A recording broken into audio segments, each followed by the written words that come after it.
De ninguna manera los elementos de la armadura están colocados en un orden de mayor importancia a menor importancia. Ese no es el sentido.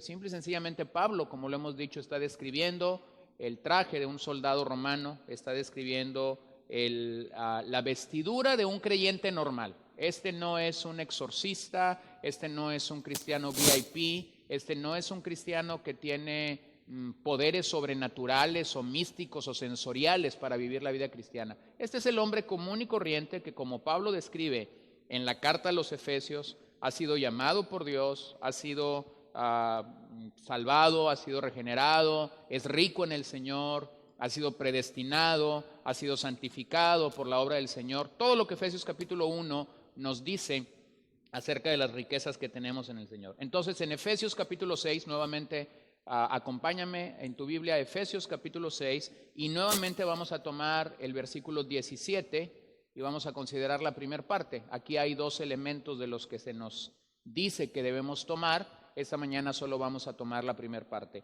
Tomen también el casco de la salvación o el yelmo de la salvación, como normalmente a muchas versiones, posiblemente la misma versión que tú tienes lo traduce, el yelmo de la salvación. El yelmo o el casco era la parte de la armadura que resguardaba la cabeza y el rostro, lo cual, como bien sabemos, contiene la mente del soldado o de la persona que toma este casco. Era una gorra de cuero cubierta con placas de metal. Estaba adornada con una especie de pluma o de cresta ornamental en algunos casos, en otros casos no la tenía. Pero esta pieza en particular nos enseña la importancia que el creyente tiene de cuidar sus pensamientos de los ataques del maligno. ¿Por qué un creyente debería considerar o debería asumir el casco de la salvación o el yelmo de la salvación? Porque entendemos que el enemigo tratará de atacar nuestros pensamientos, el pensamiento, la mente de un creyente que ha sido regenerado en el Señor. Entonces, desde los días de Adán y de Eva ha existido una lucha sobre quién controlará el proceso de pensar. Y solo hay dos posiciones: o rendimos nuestras mentes a Dios, como es el caso de todo genuino creyente. Un creyente genuino ha rendido su mente al Señor, pero este es un proceso continuo, no es un proceso o no es una decisión que yo tomo de manera inicial y nunca más lo vuelvo a hacer. Es decir, asumimos la salvación del Señor en nuestras vidas, pero estamos en un proceso continuo de rendir nuestra mente al Señor Jesús. Entonces, o rendimos la mente a Dios o rendimos nuestra mente a los pensamientos de Satanás, a los ataques de Satanás. Este sería, en forma completa, este sería el panorama de un pecador, de aquel que no tiene al Señor en su vida, de aquel que no tiene al Señor en su alma. Sería una persona que simple y sencillamente ha venido y ha rendido su pensamiento de manera total al enemigo. Ese no es el propósito de Dios, lo aclaro, para un creyente.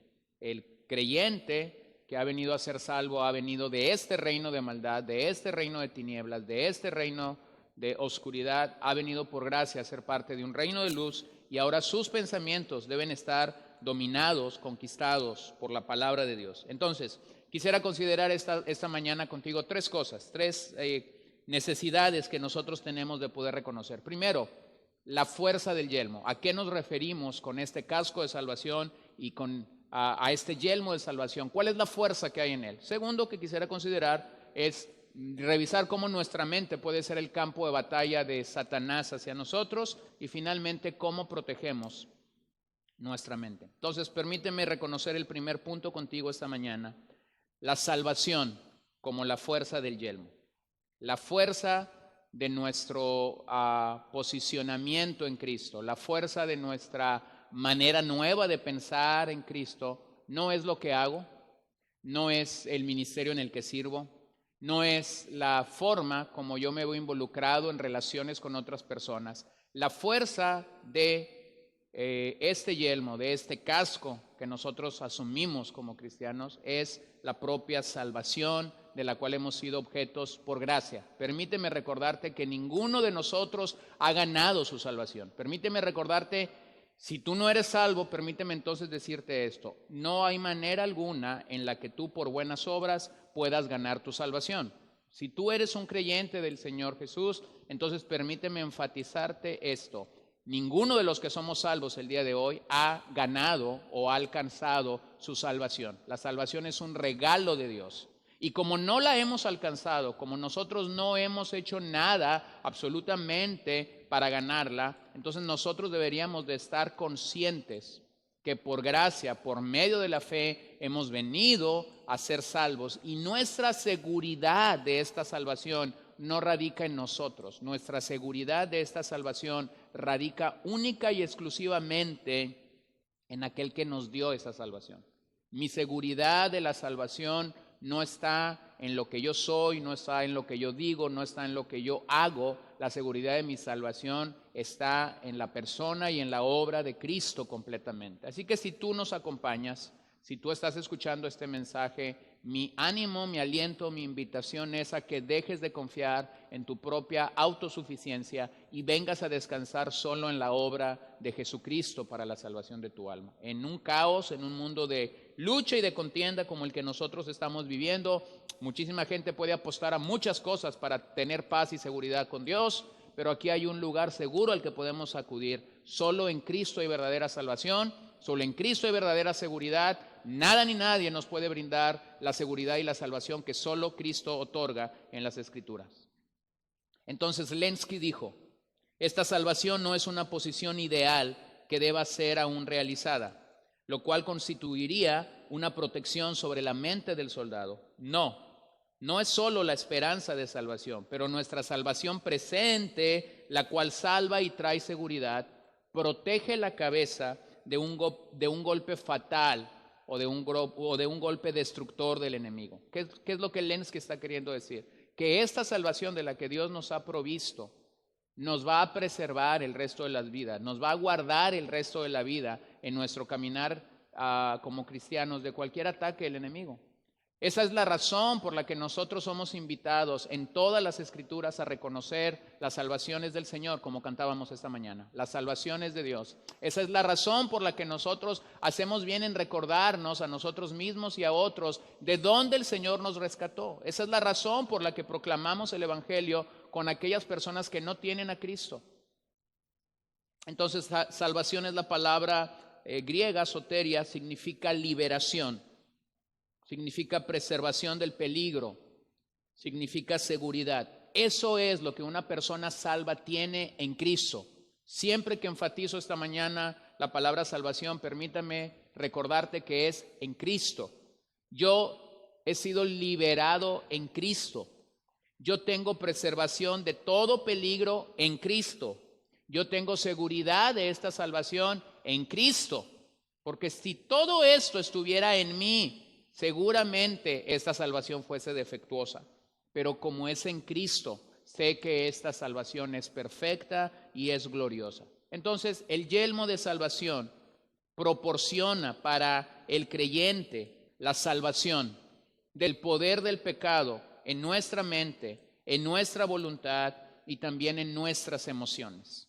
El Señor provee de esta salvación bendita para nosotros, de esta salvación gloriosa, y está preservando nuestra mente, está preservando nuestra voluntad, pero también está preservando nuestras emociones. Pablo, escribiendo en la 2 de Corintios 1, versículo 10, dice: el cual nos libró de tan gran peligro de muerte y nos librará, y en quien hemos puesto nuestra esperanza de que Él aún nos ha de librar. Observa el tiempo de los verbos en este pasaje. Si eres cuidadoso, observa lo que Pablo está diciendo. Nos libró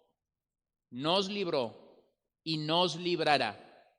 Pasado, futuro. Y en quien hemos puesto nuestra esperanza de que Él aún nos ha de librar. Cuando un creyente ha venido por la gracia del Señor, por medio de la fe, y ha puesto su fe completa en Cristo, puede estar seguro de esto, puede estar seguro de que en el caminar y en el vivir de la vida cristiana podemos estar seguros de estos: el Señor nos libró del pecado, el Señor nos libró de la ira de Dios, el Señor nos libró del infierno, el Señor nos libró de nosotros mismos, pero el Señor también nos librará. Entonces habla del presente y habla del futuro. Cuando nosotros pensamos en esto, es que entonces llegamos a reconocer que la doctrina de la salvación en las Escrituras nos presenta tres aspectos distintos de nuestra salvación como cristianos. Para un cristiano, nosotros reconocemos que la salvación es tanto pasada, es tanto presente como futura. Ahora, permíteme un poquito reconocer eso a la luz de las Escrituras. El aspecto del pasado nos habla de cómo el Señor nos libró de la pena del pecado. Todos nosotros sin el Señor éramos pecadores.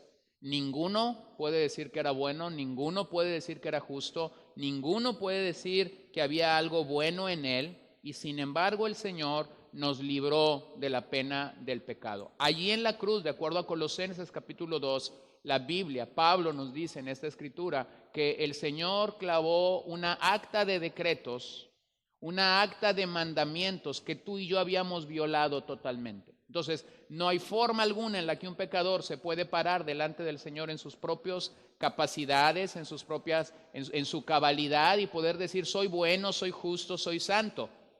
Para que un pecador pueda estar delante del Señor de pie, primero el Señor tiene que librarlo de la pena del pecado. Esto es a lo que nosotros hemos llamado justificación en domingos anteriores o en predicaciones anteriores.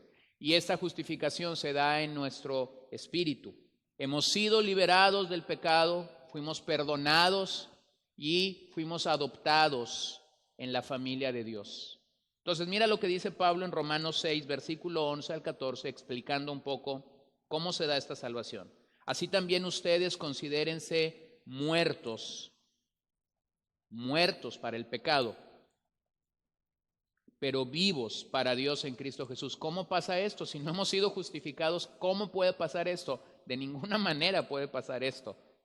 Así también ustedes considérense muertos para el pecado, pero vivos para Dios en Cristo Jesús. Por tanto, no reine el pecado en su cuerpo mortal, para que ustedes no obedezcan a sus lujurias, ni presenten los miembros de su cuerpo al pecado como instrumentos de iniquidad, sino preséntense ustedes mismos a Dios como vivos de entre los muertos, y sus miembros a Dios como instrumentos de justicia.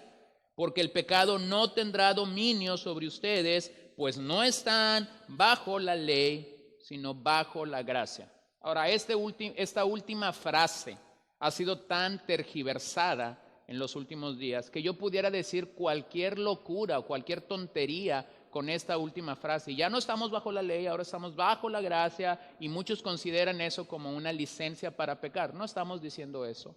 Tampoco estamos diciendo con esto que despreciamos el contenido del Antiguo Testamento. Eso no es lo que Pablo está queriendo decir.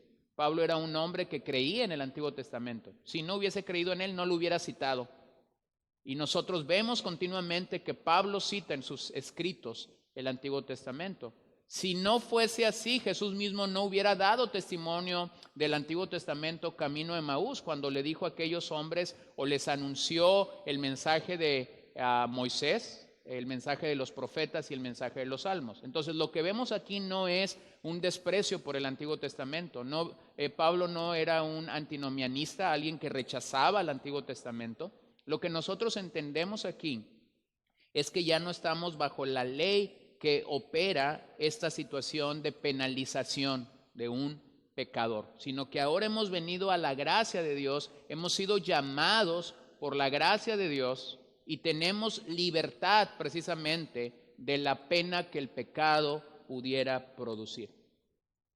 Esto nos pasa entonces a cada uno de nosotros que hemos sido salvos a ser candidatos de la gracia de Dios. Aún el día de hoy seguimos estando en esta situación en la que nosotros necesitamos la gracia continuamente para ser sostenidos. Necesitamos la gracia para creer, sí, pero el día de hoy, actualmente, yo necesito la gracia de Dios cada día sobre mi vida para vivir de la forma o de la manera que Él busca que un creyente crea, que un creyente camine. El segundo aspecto, entonces, que la salvación nos presenta es que nos libra del poder del pecado. Este sería el aspecto presente de la salvación. Es decir, esta salvación me está ayudando a día tras día caminar de una manera que agrade al Señor. Esto es lo que nosotros conocemos como santificación. El Espíritu Santo obrando de manera presente en mi vida, el Espíritu Santo iluminando mi entendimiento de las Escrituras para que yo pueda caminar de una manera que honre y que agrade verdaderamente al Señor. Y este es el llamado que todo creyente tiene en nuestros días, de poder conocer su Biblia, de poder leer su Biblia, de poder estudiar su Biblia, de poder venir rendido a lo que la Escritura dice. Y de esa manera, entonces un creyente no es fácilmente desviado de su sincera fidelidad al Señor que le salvó y que le rescató. Aquí es donde se puede afirmar que el intelecto sí importa. A ver, permíteme repetir eso. Cuando yo digo que en el proceso de santificación el Espíritu Santo nos está tratando, nos está puliendo, nos está iluminando para reconocer lo que las Escrituras dicen, podemos afirmar que el intelecto sí importa. El doctor John Stott, uno de mis autores favoritos, escribió un libro muchos años atrás que se llama Creer es también pensar, y habla precisamente de ¿dónde queda nuestra mente? ¿Dónde queda nuestro intelecto en este proceso que el Espíritu Santo está haciendo para nuestras vidas? Bueno, tenemos que decir que el intelectualismo, que el conocer la palabra de Dios de una manera clara y precisa, no está peleado con la verdadera espiritualidad. Es más, me atrevo a pensar que muchos de los extremos, muchas de las maneras equivocadas en el que la iglesia ha caído en nuestros días, esa razón de una pelea tonta con el intelectualismo. Esa razón de pensar la letra mata, pero el espíritu vivifica. Pasaje fuera de contexto cuando la gente piensa en él. No, mi hermano, cuando tú abres el Nuevo Testamento, casi en cada página, los apóstoles, los santos hombres de Dios que escribieron el Nuevo Testamento, te están llamando a conocer a Jesús, te están llamando a conocer a Dios, te están llamando a conocer la palabra de verdad. Ellos intentaban poder llegar al corazón de los primeros creyentes de la iglesia primitiva en el primer siglo para poder afirmarles que no habría cristianismo sin un verdadero compromiso en nuestras mentes por conocer y por ir más allá de lo que actualmente tenemos en el Señor. Entonces, es lamentable que para muchos el hecho de conocer la palabra de Dios, el hecho de conocer la verdad de Dios no sea algo importante. Para muchos el día de hoy, en este proceso de santificación, lo importante es sentir. Sí, pero nuestros sentimientos son engañosos. Lo importante es, ¿qué te dicta el corazón? Sí, pero en el corazón, dijo el profeta, es engañoso. Entonces caemos en una serie de extremos, caemos en una serie de situaciones peligrosas cuando dejamos la Biblia a un lado. Y aún muchas veces hemos tomado la Biblia, pero lamentablemente estamos alegorizando las Escrituras. Cuando hablamos de alegorizar las Escrituras, pensamos en que ya no es tan importante lo que el autor quiso decir a sus oyentes originales y nos quiere decir a nosotros. Cuando alegorizamos las Escrituras, haces a un lado al autor principal de la Biblia, y entonces llegas al punto de decir, ¿qué es lo que este pasaje quiere decir para mí? Cuidado, estás en peligro. La Biblia no se trata de lo que esto quiere decir para ti. La Biblia se trata del mensaje que Dios inspiró por medio de su Espíritu Santo y que nos comunica la voz de Dios. Entonces, en ese proceso de santificación en el que nosotros estamos siendo salvados actualmente, nosotros necesitamos la cercanía a la palabra de Dios. Necesitamos un acercamiento a conocer a Dios de la forma que Él se autorreveló por medio de las Escrituras. El tercer aspecto de la salvación tiene que ver con el futuro. Y lo que el Nuevo Testamento dice es que aún Él nos librará de la presencia del pecado. Algunos pasajes se refieren a este proceso como glorificación, y este se dará en el cuerpo de una manera completa, de una manera total. Esta es la expectativa confiada de una salvación plena en el día final. incluyendo la resurrección completa, la resurrección gloriosa y semejante a Cristo. Entonces, cuando tú tienes este rompecabezas, si lo quiero llamar así, o este cuadro completo de la salvación, hemos sido salvados, estamos siendo salvados, seremos totalmente salvos. Y tú tienes los tres elementos conjuntos. Nosotros entonces podemos decir que nuestra salvación está segura en Cristo. No hay duda, no hay temor, no hay incertidumbre. Nuestra salvación está completa en Cristo. En la pandemia que estamos atravesando, hay mucha gente en nuestros días que está dudando de su salvación. Hay mucha gente en nuestros días que está temerosa de su salvación. Hay mucha gente en nuestros días que está tratando de hacer algunas situaciones religiosas para ponerse bien con Dios. Hay algunos que ahora sí están hablando de buscar bien al Señor y de una manera nítida y de una manera clara. Mi pregunta es, ¿qué va a pasar cuando todo esto acabe o cuando todo esto mejore un poco o cuando la sociedad se adapte? ¿Qué va a pasar? ¿Mantendremos verdaderamente ese temor? Observa cómo es que aún ante el tema de la salvación nuestras motivaciones pueden ser impuras. Pero cuando nuestra motivación es pura ante el tema de la salvación, el hombre y la mujer que por gracia es llamada encuentra gran paz y gran seguridad en el Señor. Recientemente comunicaba en nuestras redes sociales de este escritor asiduo en el mundo evangélico, John Piper, uno de mis escritores favoritos, y comunicaba apenas hace unas semanas cómo es que él había escrito un libro. El título del libro es Cristo y el coronavirus, y básicamente en un par de días él escribió este libro dando una perspectiva pastoral de cómo enfrentar el tema y de cómo estar seguros en el Señor, de que finalmente es su soberanía la que está gobernando sobre todo este asunto. Pero mientras compartía en las redes la editorial de Piper al español ha puesto en regalo el libro en formato libro o en formato audio, y cuando logras entender la idea del autor entras en un deleite cuando este hombre te dice: yo voy a morir, estoy seguro que voy a morir, o voy a morir por coronavirus, o voy a morir por este problema que tengo en mis pulmones, o posiblemente porque uno de mis familiares cercanos ya está contagiado, o posiblemente porque en el pasado tuve cáncer y el cáncer puede venir. Pero ese no es el problema y esa no es la grandeza de esta situación, sino es reconocer que Cristo gobierna sobre todas las cosas. Para muchos en nuestros días esto pudiera ser tan pesimista, tan falto de fe, pero quiero decirte algo, a la luz de lo que yo he dicho, esto no tiene una mayor explicación sino la siguiente: cuando tú y yo estamos seguros de nuestra salvación, nuestra preparación es doble. Y por cierto, si tú no estás preparándote, tú deberías de estar preparado, pero nuestra preparación debería ser doble. O estoy preparado para ir a mi verdadero hogar con el Señor, o estoy preparado para quedarme en esta tierra para cumplir el propósito de Dios los días que Él quiera dejarme aquí. Ni un día más, ni un día menos, con pandemia o sin pandemia, nuestros días no son contabilizados por las circunstancias, es Dios mismo. Y esta es la seguridad entonces que Pablo está comunicando a través del yelmo de la salvación. Nuestra salvación está segura en Cristo. Ahora, pasa algo.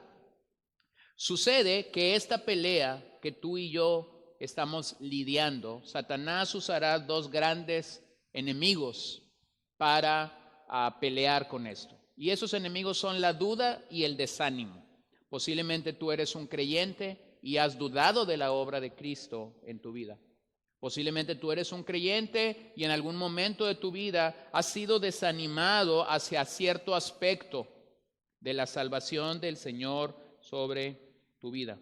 Permíteme recordar que Satanás una y otra vez tratará de desalentarte, hará lo imposible para que desertemos de la milicia cristiana. Y entonces nuestra única ancla segura en esos momentos y en esos días de incertidumbre es poder saber que tenemos una esperanza futura en Cristo y que solo Cristo puede asegurarnos esa esperanza futura. Qué glorioso es entonces poder reconocer que la obra del Señor es real sobre nuestras vidas. Qué maravilloso es entonces poder reconocer que estamos en sus manos, tal como Pablo le dijo a los hermanos en Tesalónica, ahí en la primera carta 5:8. Pero puesto que entonces somos del día, seamos sobrios, habiéndonos puesto la coraza de la fe y del amor y por casco la esperanza de la salvación. Observa que Pablo aquí llama a los mismos elementos que ya está utilizando en la carta a los Efesios, los llama de una manera en la que nos permite ver esto de una manera completa, la esperanza de la salvación. Está hablando del futuro. Está hablando de la seguridad que tenemos en esta salvación que hemos recibido de parte de nuestro Señor. Y luego en Romanos 8:18, pues considero que los sufrimientos de este tiempo presente no son dignos de ser comparados con la gloria que nos ha de ser revelada. La gloria que nos ha de ser revelada. Hay una gloria que va a ser revelada a cada creyente, a cada persona que está en Cristo, que muere en Cristo, que simple y sencillamente para nosotros aún es indescriptible. No podemos describirla. No hay palabras que puedan asegurar el 100% de esa gloria que nos ha de ser revelada, porque no la hemos conocido en el esplendor de lo que los autores bíblicos mencionan de ella. Pero estamos convencidos y estamos seguros que esta salvación de la que nosotros podemos disfrutar en el Señor tiene esta expectativa futura. Mira, permíteme citar a 3 autores. John Stott dijo: el casco del soldado cristiano es la esperanza de la salvación, es decir, nuestra seguridad de salvación futura y final. Charles Hodge: lo que adorna y protege al cristiano, lo que lo capacita a mantener su cabeza en alto con confianza y gozo, es el hecho de que es salvo. Y podemos agregar de que sabe que su salvación será finalmente perfecta. Posiblemente en este momento, en ciertos momentos, la duda me ataca, el desánimo me ataca y yo pudiera pensar que esta salvación es imperfecta. Pero estamos seguros de algo, porque Cristo nos la dio, es perfecta. Y en esos momentos de duda y en esos momentos de desaliento, lo que yo tengo que hacer es regresar y ver la salvación pasada, afirmarme en la salvación presente y disfrutar de la esperanza gloriosa que tenemos que un día seremos salvos totalmente, a lo cual hemos mencionado como glorificación. Entonces, pero en medio de la batalla nosotros tenemos que afianzarnos en esta salvación. Y finalmente Leon Morris dijo: es una de las cosas más preciosas de la fe cristiana que nuestra comunión en la vida eterna no depende de nuestro débil agarre de Cristo, sino en su firme agarre de nosotros. Hay muchos cristianos que usamos esta expresión: agárrate de la mano del Señor. Déjame, a la luz de lo que Leon Morris dijo, déjame nomás afirmar esto. Cuando nosotros pensamos que es por nuestro agarre que vamos a permanecer o a prevalecer, estamos confiando en nuestras obras. Estamos confiando en que yo soy más importante que el Señor. Pero cuando yo entiendo que la salvación es un regalo de Dios y que puedo saber que estoy seguro en Él, no es porque yo me estoy agarrando más fuerte de la mano del Señor, sino porque el agarre que el Señor tiene de mí es perfecto. Nuestro agarre en cualquier cosa, y tú no me dejas mentir, nuestro agarre en muchas cosas son imperfectas. Por ejemplo, hay quien puede decir esta mañana: cuando termine todo esto, ahora sí voy a hacer ejercicio todas las mañanas. Ahora sí voy a salir porque me di cuenta que mi cuerpo necesita estar en mejores condiciones. Posiblemente vas a empezar bien el lunes y el martes, cuando todo esto te permita hacerlo. Pero posiblemente el miércoles vas a decir: no, hoy no, mejor mañana. Y a lo mejor vas a empezar a ir en ese proceso. Y te vas a dar cuenta que muchas veces lo que nosotros pensamos que estamos muy agarrados o comprometidos, fácilmente es dejado a un lado. Si ese fuera el caso con nuestra salvación, que depende de mi agarre, estoy convencido de algo. Estoy convencido de que tarde o temprano yo fallaría. Pero como el agarre no viene de mí, sino viene de Cristo, puedo tener paz y puedo tener seguridad ante la duda y el desánimo de que el Señor ha prometido nunca abandonarnos, nunca dejarnos. ¿Es esto una licencia para que yo haga lo que quiera? ¿Es esto una licencia para que yo me comporte como yo quiera? Claro que no, no lo es así. Esto es poder gozar y disfrutar que en medio de las horas más negras, de los momentos más angustiosos, más difíciles de la vida, tú y yo, mi querido hermano, estamos siendo sostenidos por el Señor Jesús. Judas, cuando escribe su epístola, en los versículos 24 y 25 dice: y aquel que es poderoso para guardarlos a ustedes sin caída y para presentarlos sin mancha en presencia de su gloria con gran alegría, al único Dios nuestro Salvador, por medio de Jesucristo nuestro Señor, sea gloria, majestad, dominio y autoridad antes de todo tiempo y ahora y por todos los siglos. Amén. Ve lo que Judas está reconociendo: aquel que es poderoso para guardarlos sin caída y para presentarlos sin mancha en presencia de su gloria. ¿Y cómo lo hará? El autor dice: con gran alegría. Entonces necesitamos confiar en la obra del Señor, en el poder de Dios. Esta es la fortaleza del casco de un cristiano. Esta es la seguridad que el creyente puede tener. El segundo aspecto que quisiera considerar con ustedes es cómo la mente ciertamente es nuestro campo de batalla. Esto que hemos dicho no hace que la mente no sea un campo de batalla. Se cree que hay más o menos, no me voy a pelear con los que saben, leí este dato, así que simple y sencillamente lo voy a mencionar. Se cree que más o menos hay como 10,000 pensamientos que cruzan por nuestra mente diariamente. Eso es una locura cuando te pones a contar los pensamientos. Y comienzan desde la mañana: ¿qué voy a desayunar? ¿Será tortilla de maíz o será tortilla de harina? ¿Será pan blanco o será pan integral? ¿El café irá a saber cómo me gusta? Sales a manejar, vas a tu trabajo. Pueden pasar miles o cientos de pensamientos de tu casa a tu trabajo, dependiendo la distancia que tengas. Y todo el día nosotros estamos teniendo pensamientos de diferente índole. La mitad de la cama, posiblemente ahorita no, pero la mitad de las camas de los hospitales en días normales están ocupados por personas que sufren con problemas mentales o emocionales. Un alto porcentaje de personas en el mundo sufren algún tipo de trastornos mentales. Cuando el pecado entró en la raza humana, lo hizo a través de la mente, razonando, preguntando y dudando de lo que Dios había dicho. ¿Se acuerdan allá en el Edén, Génesis 3?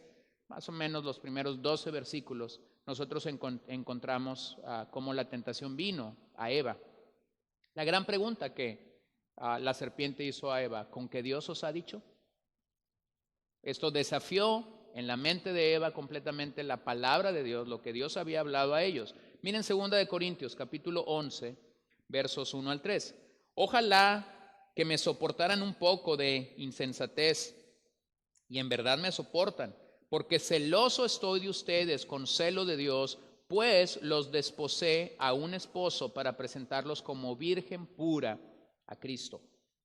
Pero temo que así como la serpiente con su astucia engañó a Eva, las mentes de ustedes sean desviadas de la sencillez y pureza de la devoción a Cristo. Observa que Pablo introduce la historia de Eva para referir algo, para referir que teme que así como la serpiente engañó a Eva, la mente de los corintios, nuestra mente también, pueda ser desviada de una sencillez y pureza en cuanto a nuestra devoción o en nuestra fidelidad a Cristo.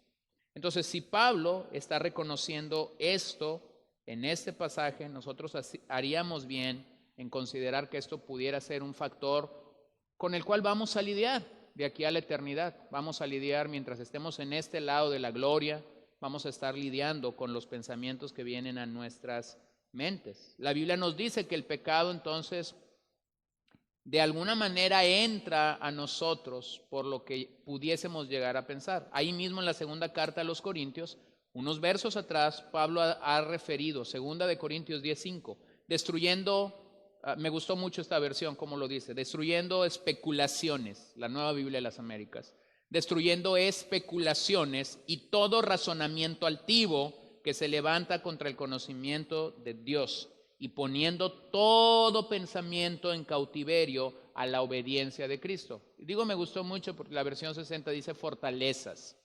Y cuando pensamos en fortalezas, pensamos en castillos y pensamos que tenemos que derribar no sé cuántas cosas y pensamos que tenemos que aniquilar no sé cuántas cosas a nivel místico o espiritual. Pero cuando vas a esa palabra, en el original realmente te está hablando de esto, te está hablando de pensamientos que vienen a nuestras vidas, te están hablando de especulaciones que pueden venir a nuestras vidas. Y el Señor básicamente, en boca de Pablo, nos está diciendo que tenemos que tratar con estos argumentos, que tenemos que tratar con todo este tipo de especulación que viene a nuestras vidas. La especulación es tan fuerte en nosotros como humanos, tan fuerte. Es una de las cosas de las que todos nosotros debemos reconocer que faltamos a Dios. Hacemos unas historias de la nada, especulamos de la nada, especulamos sobre temas que a lo mejor no conocemos, especulamos sobre personas que no conocemos. Llegamos a una reunión y en eso la persona que posiblemente está dirigiendo u orquestando la reunión y que tiene todas las presiones de esa reunión, de repente pasó corriendo por nosotros y ni siquiera nos vio, pero entonces nosotros comenzamos a imaginarnos, oh, no me quiso saludar. Y no me quiso saludar porque le caigo gordo. Y le caigo gordo porque él sabe que yo soy mejor que él. Y que si yo hubiera organizado esta reunión sacaría 100, pero con él va a sacar 40. Y comenzamos nosotros a hacer toda una trama de algo que no nos consta. Eso es especular. Eso es especular. Y dañamos completamente muchas veces nuestra percepción de otras personas. Ahora observa bien esto, nosotros a nivel de nuestra mente podemos especular y tener razonamientos que son altivos en cuanto al conocimiento de Dios y nos levantamos a veces contra ese conocimiento y esa soberanía de Dios y eso no es bueno para un creyente.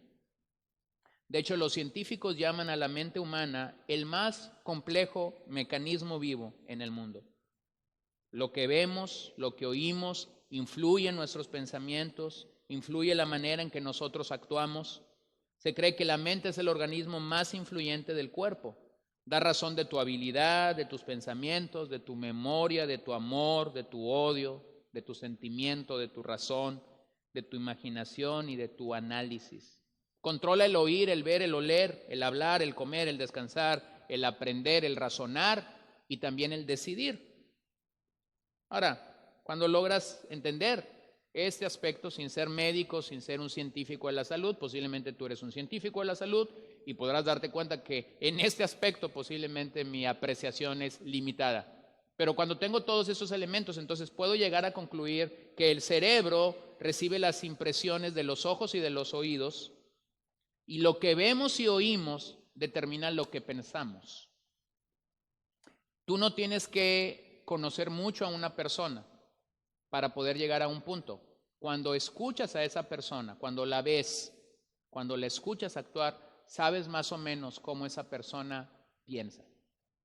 En el mundo evangélico o en la vida de la iglesia, nosotros decimos, si quieres conocer a una persona y quieres ver cómo anda su teología, ponla a orar. Y cuando la pones a orar, tú te das cuenta más o menos cómo cree, te das cuenta más o menos en dónde hay fortalezas, en dónde él está firme, pero también tú te das cuenta de en dónde hay debilidades. Entonces, mira lo que Proverbios 23, versículo 7 dice. Pues, como piensa dentro de sí, así es él. Él te dice, come y bebe, pero su corazón no está contigo. Como piensa dentro de sí, así es él. Ahora reconocemos que aquí hay un principio Básicamente, esa es la manera como nosotros reconocemos los proverbios.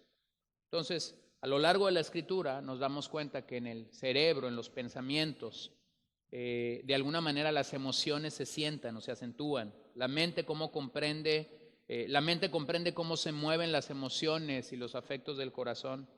Entonces, lo que la mente es para las emociones es más o menos lo que la comida es para el cuerpo. Mira, voy a pasar rápidamente por algunos versos de las Escrituras. No los voy a leer, simple y sencillamente voy a afirmar lo que allí estos versículos dicen de estos personajes. Daniel 5:20 habla de que Nabucodonosor tuvo una mente endurecida con orgullo. Lucas 12:29 nos habla de una mente ansiosa, inquieta o que duda. Hechos 20:19 nos habla de una mente humilde. Romanos 1:28 nos habla de una mente reprobada. Romanos 8:7 nos habla de una mente carnal, dominada por la forma como los pecadores razonarían o pensarían. Primera de Corintios 2:16 nos habla de una mente piadosa, aquella que está centrada en Cristo. Segunda de Corintios 7:7 nos habla de una mente solícita o ferviente. Segunda de Corintios 8:12 habla de una mente dispuesta. Efesios 4:17 habla de una mente vana o vacía que camina en vanidad. Filipenses 2:3 habla de una mente sumisa. Colosenses 2:18 habla de una mente hinchada. Segunda de Timoteo 1:7 habla de una mente dominada. Santiago 1:8 habla de una mente inconstante o, como muchas veces lo leemos, doblado ánimo. Y Tito 2:6 habla de una mente prudente. Cito estos pasajes solo para que puedas reconocer lo siguiente. La mente es un aspecto importante que es citado en las Escrituras. Cuando Pablo entonces está hablando de tomar el casco de la salvación y de proteger o de cubrir nuestra mente, no está hablando de algo azaroso, está hablando de algo que las Escrituras realmente presentan como un desafío para nuestras vidas. Entonces, nuestra mente va a ser atacada, vas a enfrentar la duda de Satanás, vas a enfrentar el desaliento de Satanás, y lo que nosotros tenemos que hacer básicamente es pararnos firmes sobre la seguridad y sobre la creencia que nosotros tenemos de que el Hijo de Dios ha provisto una salvación plena en Él para tu vida y para la mía. Ahora permíteme revisar el último aspecto en este mensaje, que es cómo protegemos nuestra mente de estos ataques que vendrán. Ya lo hemos reconocido, ya sabemos que eso es una realidad. Entonces, ¿cómo protegemos nuestra mente? Segunda de Timoteo 1:7 nos recuerda: porque no nos ha dado Dios un espíritu de cobardía, sino de poder, de amor y de dominio propio. Dominio propio en este pasaje nos habla de una mente sana, de una mente que funciona correctamente. Y por eso es que el llamado en todo el Nuevo Testamento a un creyente, a alguien que ha recibido el regalo, el don de la salvación, el llamado es a renovar su mente, a renovar su mente. Esta mente que recibe miles de pensamientos o cientos de pensamientos, no nos vamos a pelear, que recibe cientos o miles de pensamientos buenos y malos por día, esta mente necesita ser renovada. Ahora, este es un ejercicio personal. Este es un ejercicio que cada uno de nosotros asumimos que en algún momento debemos hacer. Nosotros mismos tenemos que renovar nuestra mente delante del Señor. Entonces, esto entra dentro de aquello que el creyente tiene que hacer continuamente en su vida para caminar con el Señor. Efesios 4:23. Y que sean renovados en el espíritu de su mente. Romanos 12:2. Y no se adapten a este mundo, sino transfórmense mediante la renovación de su mente, para que verifiquen cuál es la voluntad de Dios, lo que es bueno y aceptable y perfecto. Entonces, mira algo, nadie puede renovar tu mente. Porque en primer lugar, yo no sé el tipo de pensamientos que tú estás enfrentando diariamente, como tú no sabes el tipo de pensamientos que yo estoy enfrentando diariamente. Pero cada uno de nosotros sabemos el tipo de pensamientos que estamos enfrentando de manera continua. Entonces, si sabemos cuáles son ese tipo de pensamientos que estamos enfrentando, lo que nosotros debemos hacer es renovar nuestra mente, venir delante del Señor, como ya leímos en Corintios, y poder decir: Señor, llevo a tu obediencia este argumento, esta especulación, este pensamiento malo que está viniendo a mi mente, lo llevo sujeto a ti, me someto a tu autoridad, sé que no proviene de ti. Por favor, Señor, dame gracia, ayúdame para poder tener victoria sobre este pensamiento. Renovar es hacer algo nuevo, es causar crecimiento, es hacerlo nuevo en fuerza, vigor. Habla de un cambio completo para el bien de nosotros como hijos de Dios. Habla de hacer algo fresco, de recrear, de reedificar, de hacer una nueva provisión, de limpiar algo, de reemplazar las piezas quebradas. Observa que el concepto es muy amplio, eso es muy rico en significado. Entonces, este es el llamado que nosotros tenemos con respecto a lo que viene a nuestras mentes. La pregunta que muchas veces se nos hace cuando, sobre todo, estamos tratando de ayudar a una persona que sabe que es salvo, pero que está lidiando con aspectos diferentes o difíciles de su vida, la pregunta es: ¿cómo renovar mi mente? ¿Cómo hago para renovar mi mente? Bueno, permíteme decirte que hay 3 cosas por lo menos que tú podrías hacer. Esto no significa que es una lista completa, puede ser muy pequeña y cada punto puede incluir muchísimas cosas, pero lo primero que yo diría acerca de cómo renovar la mente es que renovación viene cuando hay arrepentimiento. Nadie puede ser renovado si no ha estado arrepentido. Es decir, si no vienes a reconocer que ese pensamiento que ha venido a tu mente es malo. Si ese pensamiento que ha venido a ti lo abrazas, lo cobijas, pues entonces no puede haber renovación si no te has arrepentido de él. Pero cuando ese pensamiento viene a ti y de entrada sabes que estás ofendiendo al Señor con ello, entonces eso te lleva a arrepentimiento. Entonces renovación viene principalmente cuando hay arrepentimiento. Arrepentimiento es la palabra griega que significa cambio de mente, cambio de acción, una tristeza piadosa que convierte el pensar equivocado en un pensamiento correcto. En otras palabras, esto conlleva que cuando nosotros como cristianos en nuestro caminar diario recibimos un pensamiento que no proviene de Dios, un pensamiento que no proviene, que no es para la edificación de nosotros, que proviene de la carne, que proviene de una especulación, que proviene de un argumento equivocado, cuando ese pensamiento viene, eso debería causar tristeza espiritual en nuestra mente. Entonces, en el paso de los años de tu caminar, a veces vas a pensar, a veces gente va a venir y te va a decir algo que no te lo dijo en el mejor momento de su vida espiritual, no te lo dijo en el mejor momento de su fe. Posiblemente hay creyentes que en algún momento descuidan su caminar, su crecimiento, su vida de oración, su vida en la palabra, comienzan a tener argumentos y entonces van y se sientan a tu casa, van y se sientan en una silla enseguida de ti y comienzan a decirte su apreciación, comienzan a comentarte lo que ellos creen y tú crees en un momento que es un muy buen razonamiento el que te están dando. Pero si eso no está edificando tu caminar, si eso no te está ayudando a ser un mejor cristiano, lo que tú deberías de sentir en ese momento es tristeza espiritual. Tristeza espiritual por ese creyente, pero también tristeza espiritual por ti, porque si tú creíste algo que puede ser una especulación, entonces ya no tenemos a una persona en problemas, ahora tenemos a 2. ¿Entiendes esto?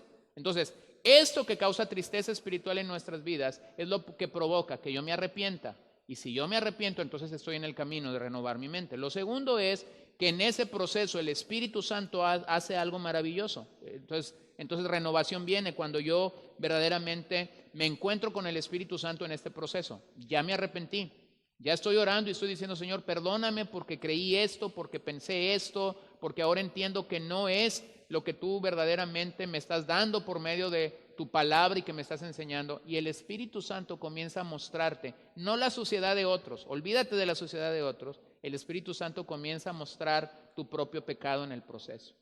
Y cuando eso pasa, mi hermano, permíteme decirte que podemos estar seguros de nuestra salvación por esa razón, porque el Espíritu Santo está tratando con nosotros y está logrando que en este proceso de santificación nosotros nos parezcamos más y más al Hijo de Dios, a Cristo. Y número 3, entonces renovación viene cuando nosotros memorizamos y meditamos las Escrituras diariamente. Si mi mente está ocupada en la palabra de Dios, si mi mente está ocupada en memorizar, en leer, hemos enfatizado mucho en los últimos meses. Yo revisé aquí en Vida Nueva, o estoy revisando con nuestra congregación disciplinas espirituales. El hecho de que nosotros como creyentes necesitamos fortalecer las disciplinas espirituales. Por cierto, en las últimas semanas ha habido un montón de gente, ha habido muchos hermanos que me han bendecido con sus palabras de testimonio y de validar lo que de alguna manera hemos venido haciendo en las últimas semanas, que me han dicho gracias por hablarnos del tema de disciplinas espirituales, gracias por prepararnos para lo que vendría. Nunca pensamos que todo esto que nos habías estado compartiendo en las últimas semanas íbamos a tener la oportunidad de practicarlo tan consistentemente y tan rápidamente. Pero cuando estábamos revisando el tema de cómo nosotros nos acercamos a la palabra de Dios, básicamente tomado del fundador del Ministerio de los Navegantes, yo decía que la mano, como él lo describió, él usó la mano para hablar de nuestro acercamiento de la Biblia. Y él decía lo siguiente, tomando la mano: oye la Biblia, lee la Biblia, estudia la Biblia, medita la Biblia, memoriza la Biblia, y en el centro de la palma lo que él decía es, entonces, aplica la palabra de Dios. Entonces, cuando yo pienso en que esto es lo que un cristiano puede hacer con la Escritura, si tu mente está ocupada en la palabra, si tú estás leyendo, si tú estás oyendo, si tú estás estudiando, si tú estás memorizando, si tú estás meditando la palabra de Dios, créeme, tu mente va a estar ocupada en algo, en un proceso maravilloso. Y poco a poco en esa renovación tú vas a dejar de pensar. No te estoy diciendo que te vas a volver inmune, no te estoy diciendo eso. No te estoy diciendo que esta es la vacuna contra la pelea en tus pensamientos, no. Pero lo que sí te estoy diciendo es que tu mente va a estar más fortalecida en el Señor cuando los ataques vengan. Y lo vemos en el propio testimonio de Jesús en el desierto. Cuando Satanás vino y lo atacó, la manera como Jesús respondió fue: escrito está. Y vemos entonces que verdaderamente en el tiempo de retiro de Jesús, estos 40 días y estas 40 noches, el Señor estuvo con un fuerte acercamiento a las Escrituras. Entonces, como seguidores de Cristo, debemos de cuidar lo que ocupan nuestros pensamientos. Observa lo que Pablo escribió a los filipenses, y simplemente podamos reconocer en este pasaje de Filipenses lo que yo debo de pensar. Filipenses 4, versículos 7 al 8. Y la paz de Dios, que sobrepasa todo entendimiento, guardará sus corazones y sus mentes en Cristo Jesús. Por lo demás, hermanos, todo lo que es verdadero, todo lo digno, todo lo justo, todo lo puro, todo lo amable, todo lo honorable, si hay alguna virtud o algo que merece elogio, en esto mediten, o en esto pensad, como dicen otras versiones. Entonces, si yo tuviera que resumir el pasaje y poder saber qué es lo que yo debería de hacer con mi mente, aquí está. Número 1, piensa en lo que es verdadero. Es decir, o en otras palabras, lo que es genuino, lo que es abierto, lo que no se esconde, lo que no miente, lo que no es exagerado, lo que no es imaginado, lo que no está lleno de ficción, lo que es verdadero. Aquí tenemos un primer reto, porque el mundo en el que vivimos está lleno de ficción, está lleno de cosas imaginadas, está lleno de situaciones distintas o diferentes. Pero Pablo nos desafía: piensa lo que es verdadero. Segundo, nos desafía: piensa en todo lo digno. No me puedo detener en este pasaje tiene muchas implicaciones. Simplemente quiero que revises lo que Pablo dice que tenemos que pensar. Número 1, todo lo verdadero. Número 2, todo lo digno. Habla de respeto, habla de reverencia, habla de honor. Número 3, piensa en todo lo justo. Todo lo justo. Habla de inocencia y rectitud. Y cuando pensamos en todo lo que es justo, habla de aquello que es recto y aceptable ante Dios. Es decir, nuestra mente no debería estar ocupada en aquello que no agrada al Señor. Muchos creyentes el día de hoy piensan que no pasa nada si tú estás sentado con otras personas que no conocen al Señor, que están usando vocabulario que no es agradable al Señor, que están haciendo uso de imaginaciones, de ideas que no honran al Señor.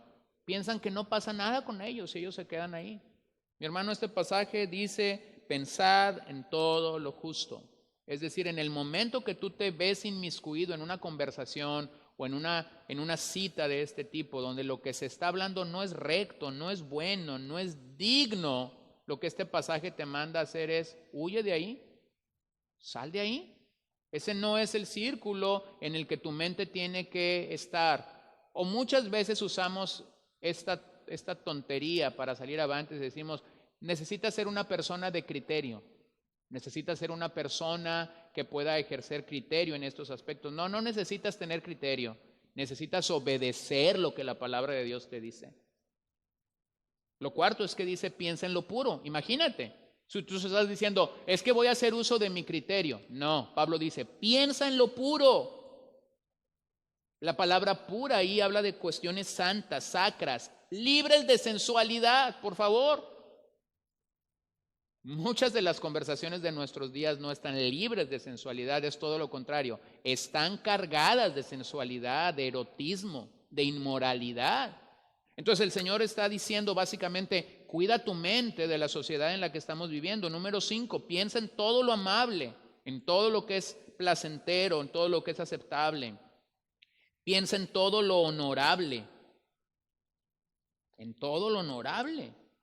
Palabras llenas de gracia, edificantes, pensamientos llenos de gracia. ¿Dónde yo voy a encontrar todo esto? Permíteme decirte dónde lo vas a encontrar. Lo vas a encontrar en el cuerpo de creyentes, en la iglesia, en aquellos que han sido salvos por Cristo de su pecado, de su inmoralidad, de su malicia en la que estaban sin el Señor. Número 7, piensa en lo virtuoso, aquellas cosas que son excelentes y llenas de bondades morales.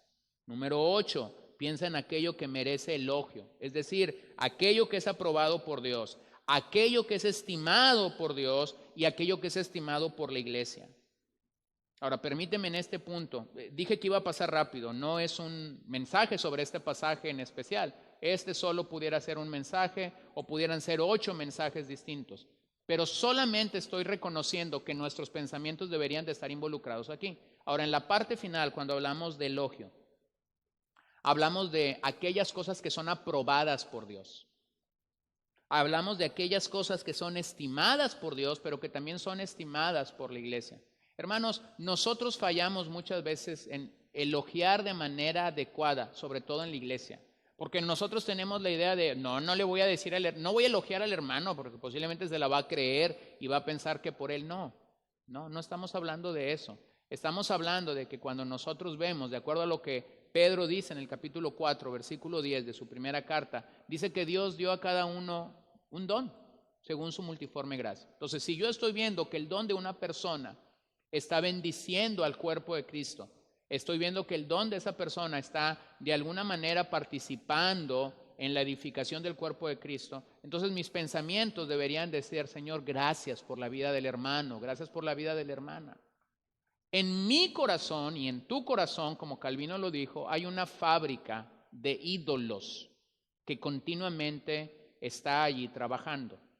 Pero también reconocemos que en nuestro corazón hay mucho orgullo, muchísimo orgullo. Hay mucho orgullo de que yo creo ser el mejor maestro de las Escrituras, el mejor predicador, el mejor cantante, el mejor ujier, el mejor cuidador de niños, no sé, el mejor evangelista, el mejor misionero. Hay mucho orgullo. ¿Sabes? Hay una manera que la Biblia te da para contradecir un poquito ese aspecto de la carne. ese aspecto que está muy pegado a nuestro corazón. ¿Sabes cuál es esa forma en la que nosotros vamos un poquito contra eso? Dando gloria a Dios y bendiciendo el nombre de Dios por lo que Él está haciendo en la vida de otros. Y hay dos formas como tú puedes hacer eso. Tú puedes hacerlo orando al Señor y diciendo: Señor, te doy gracias por la vida de este hombre que está siendo fiel a ti, que está predicando fielmente las Escrituras, que está buscando crecer más en ti cada día. Te alabo y te bendigo. Entonces, agradece a Dios por la vida de esa persona. Ora por esa persona continuamente para que Dios lo siga usando, pero no te quedes ahí. Segundo, ve con esa persona y entonces dile: hermano, quisiera decirte que he venido orando por ti y estamos tan agradecidos, mi familia y yo, por lo que tú estás haciendo. Verdaderamente reconocemos que Dios está obrando en tu vida y que Dios está obrando en tu corazón para bendecir y edificar a tu pueblo.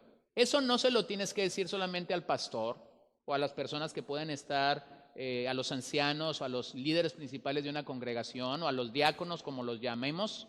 No es eso solamente para nosotros.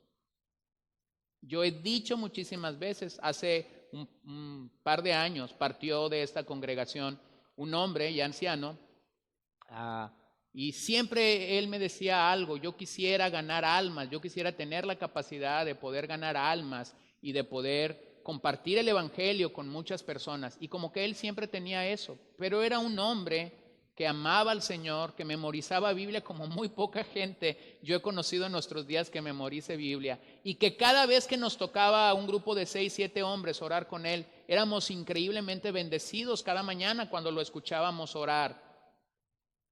El día que su esposa murió y que me tocó predicar en el funeral de la esposa, después de mí él se paró y me pidió si podía dar unas palabras, y yo le dije: claro que sí. Y cuando él comenzó a dar esas palabras, él comenzó a recitar el capítulo 14 del Evangelio de Juan. Lo recitó completamente. Y después comenzó a recitar porciones de Deuteronomios. Y después regresó y siguió citando porciones de Juan capítulo 10. Ese día yo supe que había 2 mensajes que se habían compartido allí, y el mío era muy defectuoso al lado del mensaje de ese hombre. Ese hombre que creía que nunca había podido ganar almas y que se sentía un tanto frustrado por su servicio al Señor, no sabía que en ese momento estaba dejando una huella indeleble en el corazón de muchas personas. Recientemente platicaba con una familia de nuestra congregación que estaban enfrentando momentos contra la enfermedad, momentos contra la muerte, y ellos nos decían: ¿cómo nos ha bendecido el testimonio del hermano Juan aquel día que él se paró en el funeral de su esposa y recitó estas palabras de Juan capítulo 14? Qué maravilloso.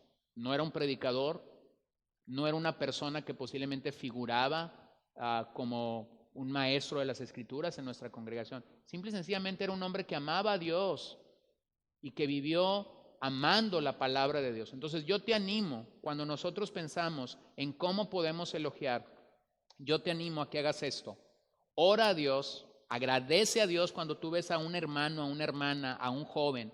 Pasa tiempo con Dios, sobre todo si en tu corazón tú crees que hay cierto residuo de envidia por esa persona, hay cierto rechazo porque yo digo: no, es que este tiene la posibilidad o la capacidad de hacerme a un lado. Ora por él. Y segundo, ve y exprésaselo. Ahora, yo me encuentro con una situación: mucha gente cree que la iglesia en nuestros días no es necesaria. Creen que encontrarán otras formas de suplir su necesidad espiritual, pero cuando tú lees el Nuevo Testamento y lo lees bien, sabes que la iglesia local tiene un lugar especial en el corazón del Señor.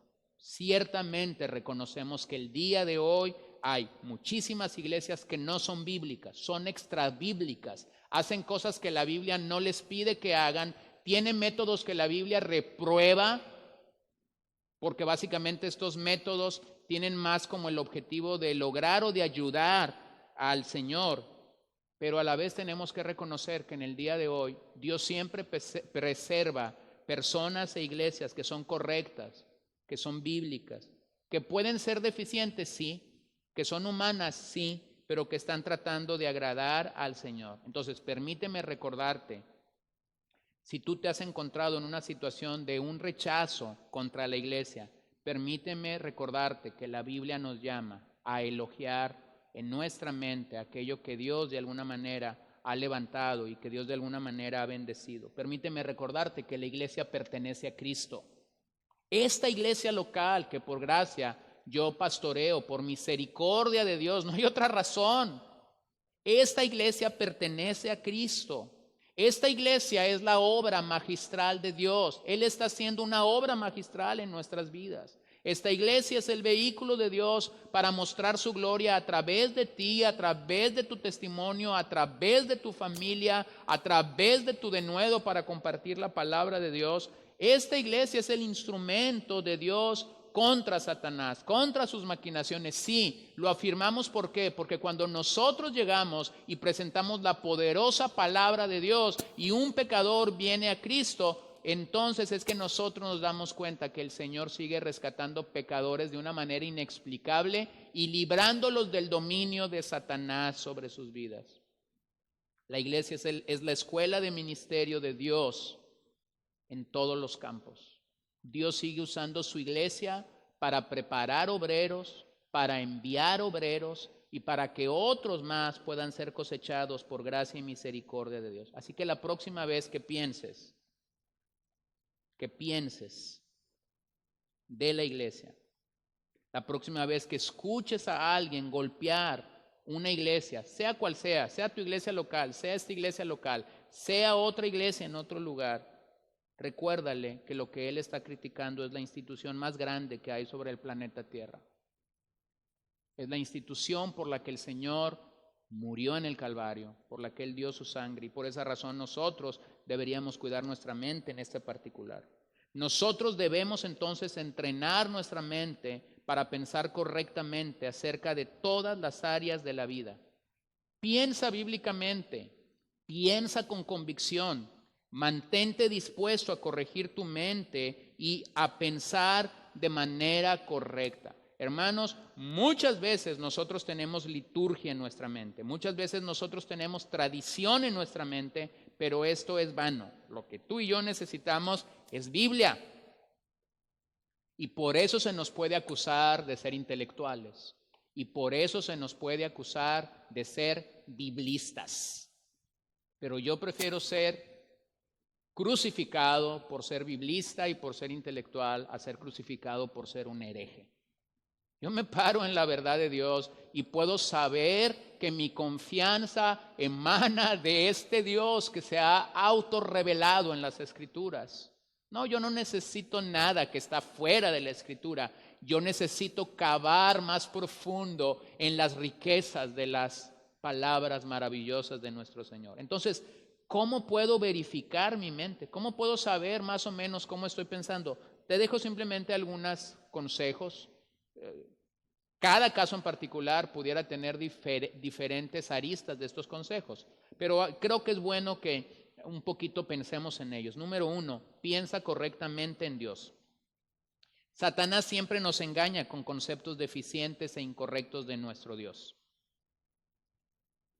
Un Dios que es altísimo, un Dios que es santo, santo, santo, un Dios que es justo, un Dios que la Biblia define y se autorrevela por medio, en el Antiguo Testamento, por medio de sus nombres y de sus atributos. Satanás viene y ataca y lacera nuestros pensamientos acerca de Dios con ideas tontas. Por ejemplo, pudiera venir el día de hoy Satanás y decirte, oh, tu Dios es demasiado pequeño. Y algunos de nosotros decir, si no tienes un concepto adecuado de Dios, decir, bueno, sí, parece ser que el día de hoy Dios es pequeño y el coronavirus es grande. ¿Te das cuenta cómo esto pudiera ser? O Satanás pudiera venir a tu mente y traer un pensamiento como decirte, ay, Dios es el gran viejo de la historia del universo. O pudiera venir hoy día y decirte, oh, las cosas se le salieron de control y ya no sabe qué hacer. O él pudiera venir y decirte, Dios realmente no es soberano y providente. O él pudiera venir y traer un pensamiento para decirte, al parecer está perdiendo la batalla. Todas son expresiones para causar confusión de Dios en nuestras vidas. ¿Cómo yo verifico que mi mente está pensando adecuadamente de Dios? Mi querido hermano, tienes que leer la Biblia. Y algunos todavía tropiezan con esto, pero no hay otra manera como yo puedo tener un concepto elevado de Dios si no es leyendo la Biblia. No es memorizando coritos, no es memorizando canciones. Lamentablemente en la cristiandad del siglo XXI que estamos enfrentando, muchas personas creen que se acercan a la Biblia porque memorizan canciones, que algunas dicen cosas buenas de Dios, algunas dicen cosas medio raras y algunas dicen cosas totalmente equivocadas acerca de Dios. Hay muchas canciones en nuestros días que tú las escuchas y no sabes si el autor se las está cantando a Dios, a su esposa, a sus hijos, a un perro o a un árbol. Entonces, yo digo, habemos cristianos que nos podemos memorizar 20 canciones largas, pero esos mismos cristianos dicen, no puedo memorizar la Biblia. Y esa parte yo no la entiendo. Entonces, número 1, verifica cómo tú estás pensando acerca de Dios. Número 2, verifica cómo estás pensando de la iglesia. Piensa correctamente de la iglesia. La familia de creyentes que Dios nos ha dado para desarrollar nuestro pleno potencial y servicio de Cristo. Piensa correctamente de la iglesia. Hermanos, en una sociedad tan morbosa, en una sociedad tan llena de confusión, de hedonismo, nuestros pensamientos tienen que ser purificados acerca de la iglesia. Y nosotros tenemos que comenzar a saber que el Señor está haciendo su obra en la iglesia, por medio de la iglesia, a través de la iglesia. Entonces, pensemos correctamente de la iglesia. Pensemos correctamente de la iglesia. Modifiquemos nuestros pensamientos. ¿Tienes algo que perdonar? Perdónalo. ¿Tienes algo que hablar con un creyente? Háblalo. ¿Tienes a alguien a quien exhortar? Exhórtalo. ¿Tienes a alguien que señalarle algo, cuestionarle algo? Hazlo. Por amor a esta iglesia, hazlo.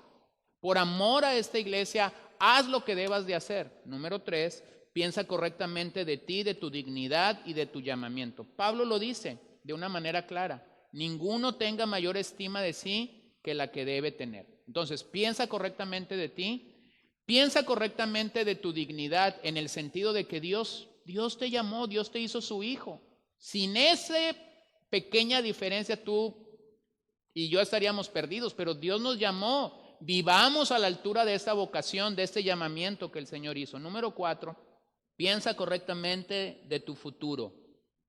Cuando tú ves el futuro en las Escrituras, ayer por la tarde nos pusimos un poco escatológicos en casa y mi hija tenía algunas preguntas sobre Mateo 24 y 25. Entonces yo le dije, dame oportunidad y ahorita que comamos podemos platicar de esto. Y empezamos a hablar de muchas cosas que Mateo 24 y 25 dice y que después Apocalipsis dice. Pero yo simplemente le dije eso a mi hija, mi amor, ten paz. En la Biblia es muy claro. Al final, Cristo gana y su iglesia está con él.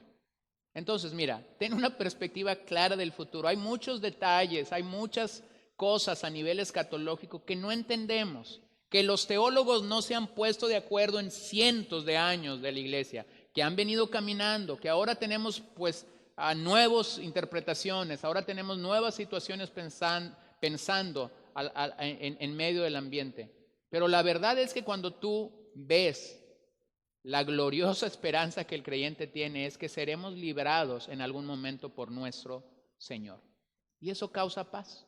No estoy diciendo con esto que estoy evadiendo y que estoy sacando de un lado todo lo que la Escritura dice y todos los detalles que la Escritura dice sobre este tema. Pero lo que estoy diciendo es que tenemos que pensar correctamente del futuro. Satanás no gana. El final no es Satanás ganando. El final es Satanás atado y después echado al lago de fuego. Ese es el final de Satanás. Cristo triunfará, Cristo ganará. En algún momento todas las cosas se pondrán en la perspectiva del Señor.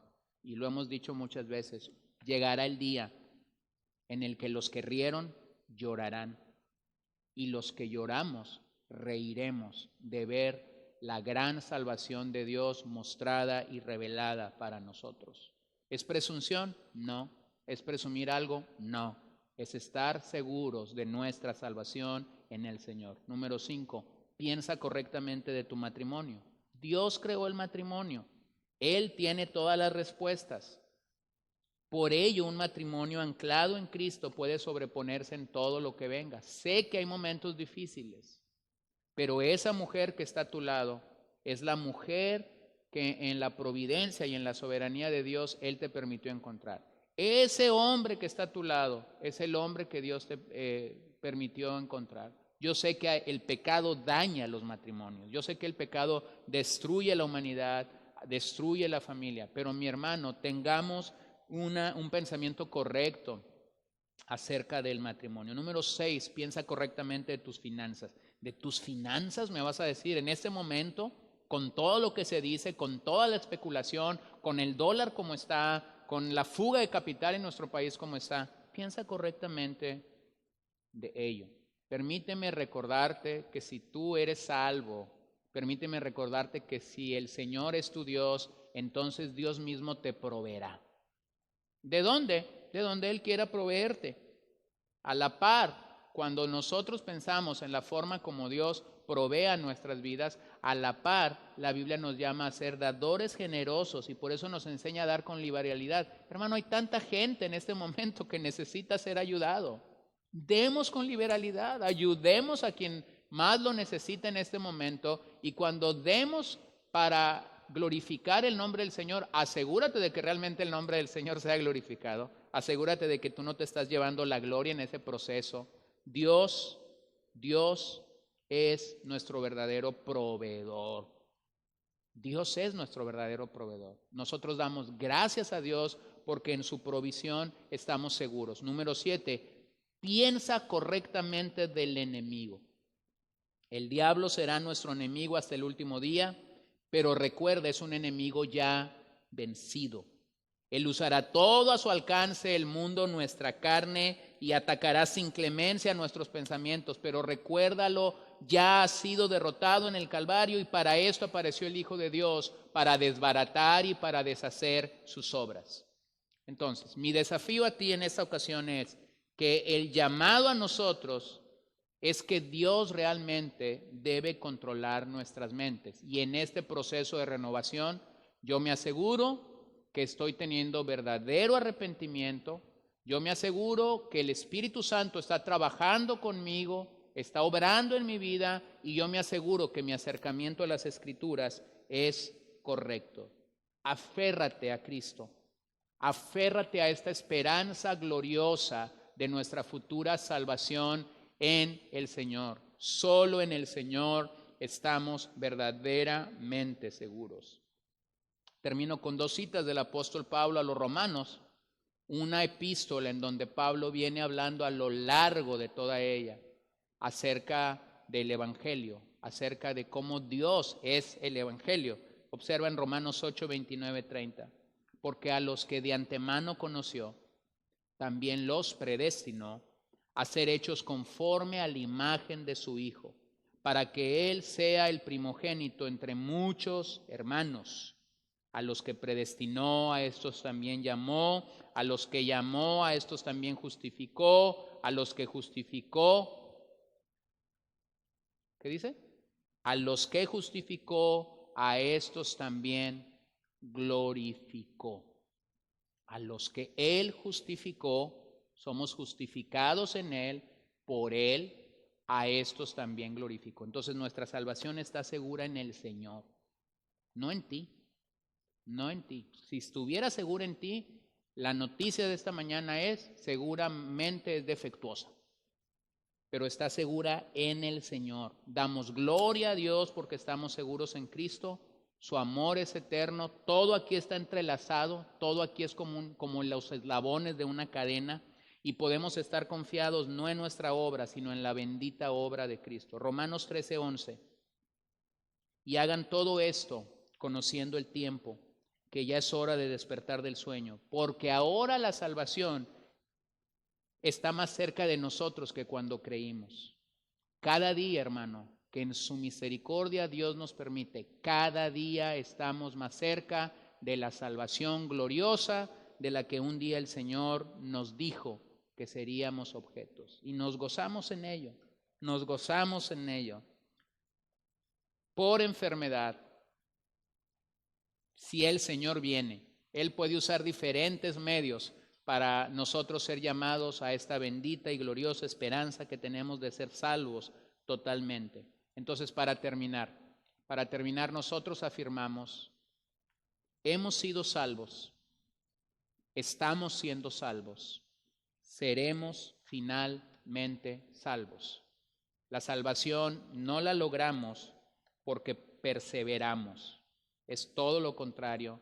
Un creyente persevera porque ha sido salvo y Dios lo dota de toda su gracia, de toda su misericordia y del Espíritu Santo para entonces él poder estar más cerca de la salvación. Hermanos, estamos más cerca del día que creímos, de nuestra salvación final.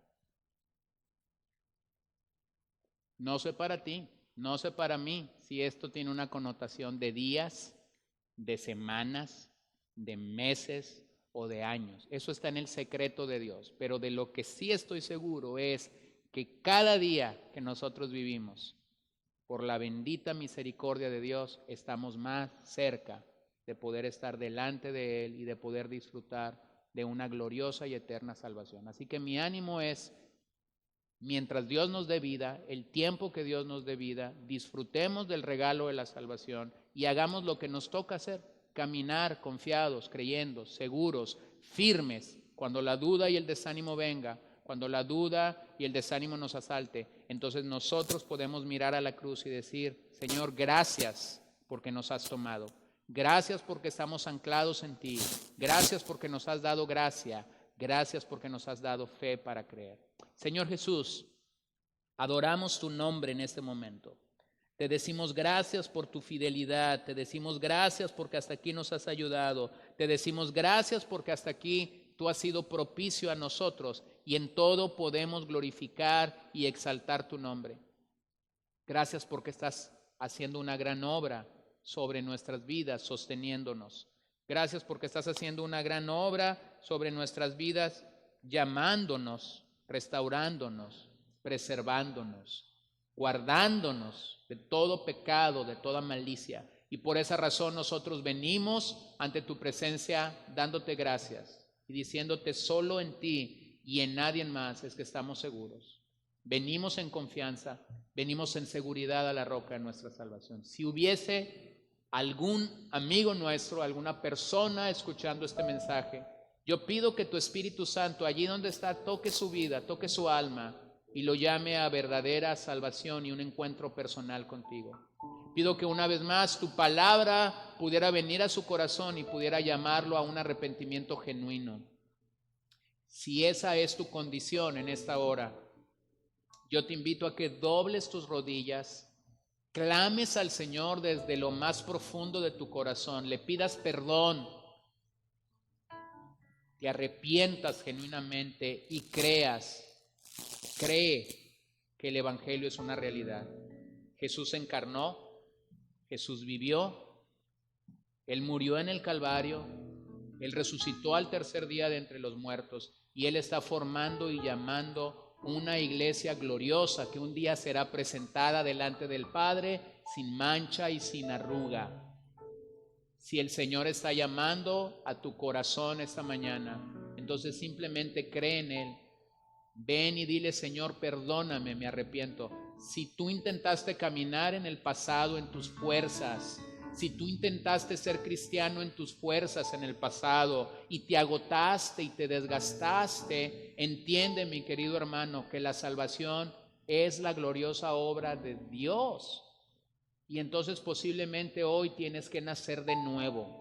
Tienes que venir y decir, Señor, lo intenté en mis fuerzas y no pude, pero hoy descanso en la obra salvífica solamente de Cristo. Cada día estamos más cerca de nuestra salvación a quienes hemos creído y hemos venido al Señor. Pero también sabemos que para aquellos que no han sido salvos, ese día glorioso, ese día de esperanza bendita para nosotros será día de juicio. Entonces te animo en el amor, en el nombre y en el poder de Jesucristo y del Evangelio, ven a Jesús, ven a Jesús, ven a Jesús. Señor, te damos gracias por tu amor y por tu fidelidad. Qué bueno eres que hoy nos permites meditar en tu obra de salvación sobre nuestras vidas e invitar a otros a que vengan a ti. Te damos gracias, Señor, porque aunque no podemos ver sus rostros, no podemos ver a estas familias o a estas personas, podemos saber que tu palabra es viva y eficaz y que puede llegar al corazón de cada uno de ellos hasta donde ellos se encuentran. Y confiamos en tu bendita palabra que jamás regresa vacía, sino que cumple el propósito con el cual tú le enviaste. Te damos gracias y te adoramos. En el nombre de Jesús oramos. Amén.